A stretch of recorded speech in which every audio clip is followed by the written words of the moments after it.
called Imran talking about Gog and Magog. We never heard about it before.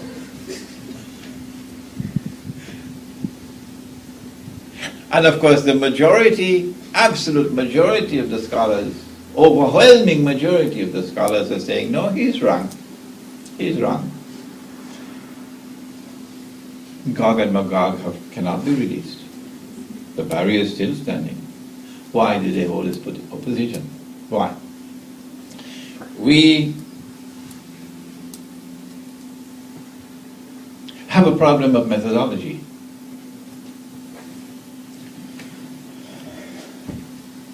At the very beginning of the Quran, Allah teaches a lesson, but it has escaped the attention of many of us. He says that he ordered the angels to bow down to Adam alayhi salam. فَسَجَدُوا إِلَّا Iblis. This sentence is not constructed by accident. No. And Allah subhanahu wa ta'ala is not deficient in the use of language. No. There is a reason why this sentence is constructed like this.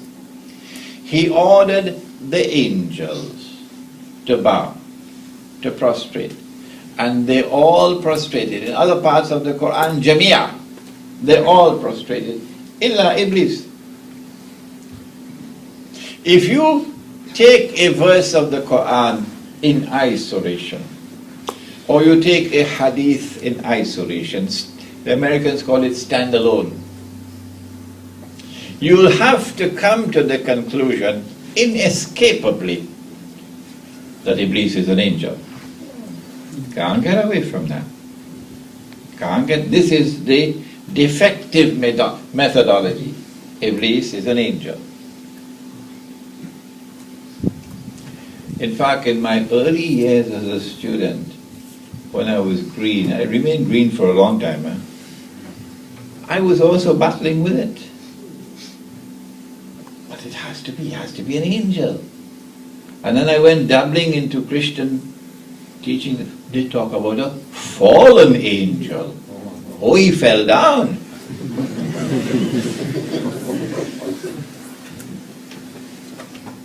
Because we had not as yet been grounded in methodology.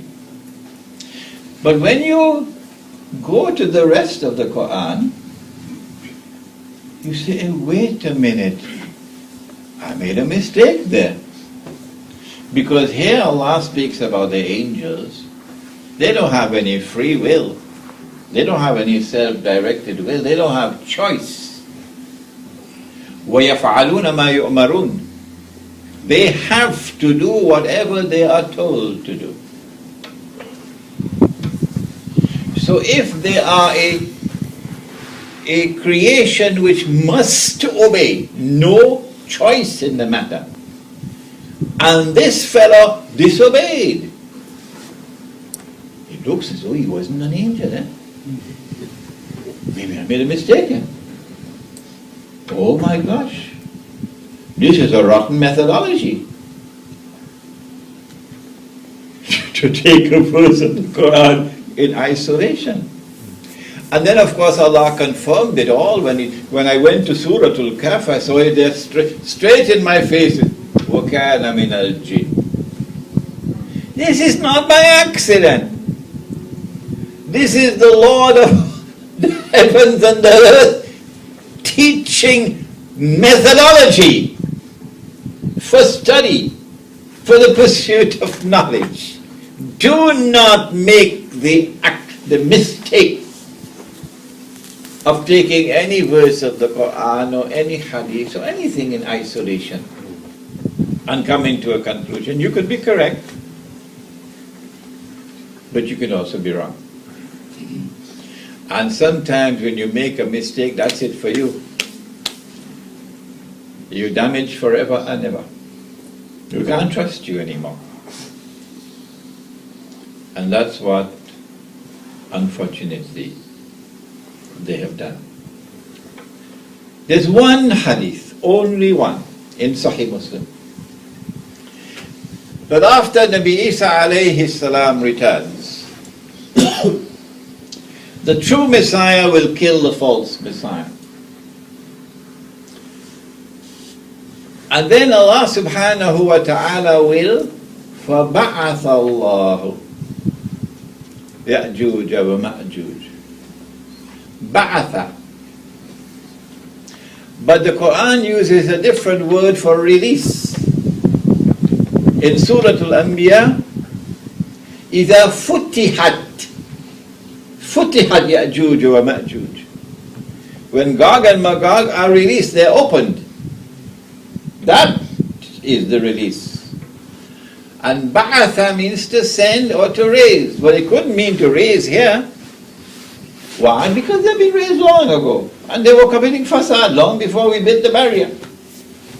So it has to mean Allah will send Gog and Magog at that time. And the first of them will pass by the Sea of Galilee and start to drink the water. And by the time the last of them pass, they'll say, there used to be water here. Where is Amir? Oh, there he is. From Haifa. Not much left. From Haifa in Palestine, in the Holy Land. And for the last 2 years, he's been monitoring the water level and sending me reports constantly. My student, Amir. The Sea of Galilee is almost dry. Did you know that? It has now reached a level where it can no longer be revived. So it's essentially dead, waiting to dry up. I think that qualifies as a little bit of proof, isn't it? That something is happening here. I think that qualifies as evidence that there's some kind of a passage there for Gog and Magog. But because the hadith says that after Nabi Isa alayhi salam kills Dajjal, their understanding is that only at that time will Allah bring down the barrier, and only at that time will Gog and Magog be released. And Imran Hussein is a voice crying in the wilderness for 15 years now. 15 years now, a voice crying in the wilderness. But you cannot be angry with your brothers, they're more learned than you are. All that we can do is to pray that someone will tell them this is wrong methodology. When you go to the Quran to find out when will the barrier come down, remember we only have a hadith in Sahih Bukhari about the vision while he was sleeping. When we go to the Quran, when will Allah bring down the barrier? We find in Surah Al-Anbiya the verse of all verses. In fact, there are two verses. وَحَرَامٌ عَلَى قَرْيَةٍ أَهْلَكْنَاهَا. Notice this is the only passage of the Quran I recite word by word. وَحَرَامٌ عَلَى قَرْيَةٍ أَهْلَكْنَاهَا أَنَّهُمْ لَا يَرْجِعُونَ. A qaryah, and Allah destroyed it. And we know that before the end, Allah is going to destroy all. وَإِن مِّن قَرْيَةٍ, not a single one will escape. وَإِن مِّن قَرْيَةٍ إِلَّا نَحْنُ مُهْلِكُوهَا قبل يوم القيامة أو معذبوها عذابا شديدا وكان ذلك في الكتاب مسطورا. سورة Isra, otherwise known as Surah Bani Israel. Every single town and city will be destroyed, and those who escape destruction will be inflicted with terrible punishment. But this is a subject that is mastur. There's a cover over it. When Allah lifts the cover, then you see that. وَحَرَامٌ عَلَى قَرْيَةٍ أَهْلَكْنَاهَا. This is a town or a city, and Allah destroyed it. And having destroyed it, the people were expelled. أَنَّهُمْ لَا يَرْجِعُونَ. And then He put a ban on them that they can never return to this town or city to reclaim it as their own. حتى. Until when? إِذَا فُتِحَتْ يَأْجُوجُ وَمَأْجُوجُ. Until Gog and Magog are released by Allah. وَهُمْ مِنْ كُلِّ حَدَبٍ يَنْسِلُونَ. And they descend from every height, or they spread out in every direction. Both the meanings are admissible. Which town? Which city is it? You will go to the Quran, it will not tell you. You got homework to do. You will go to the Prophet ﷺ, he will not tell you. You got homework to do. But when you take the totality of the data in the Quran on this subject of the signs of the last day, because Gog and Magog is here, and you ask which town is it, then there's only one answer to the question. It has to be Jerusalem. That the city of Jerusalem was destroyed, and Banu Israel were expelled, the state of Israel was destroyed, and for 2,000 years they could not return. No, they could not return. Allah put a ban on them.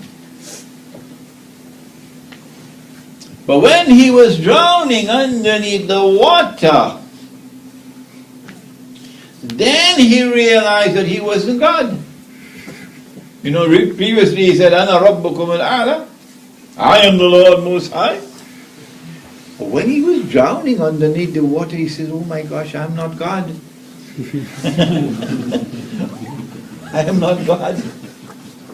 So then he declared his faith in the God of Banu Israel. So Allah said, Al-Ad, now Fir'aun, وَقَدْ عَصَيْتَ قَبْلَ. And before this, you were in obstinate rejection, وَكُنَّ مِنَ الْمُفْسِدِينَ. And you were committing fasad. فَالْيَوْمَ نُنَجِّيكَ بِبَدَنِكَ. This day, we have decided, we have ordained to preserve your physical body. لِتَكُونَ لِمَنْ خَلْفَكَ آيَةً. So that your physical body, when it is rediscovered, when it resurfaces in the historical process, will be an ayah, a sign, for a people to come after you. A people who live the way you lived and who will die the way you died. At the last moment, when it's too late, then they will say, now we believe. And they'll die like that, the way he died, and go into the hellfire. وَإِنَّ كَثِيرًا مِنَ النَّاسِ عَنْ آيَاتِنَا لَغَافِلُونَ. But most people are too busy to bother about my signs unfolding in the world. The body of Fir'aun was discovered at the end of the 19th century. The Zionist movement was established at precisely that moment.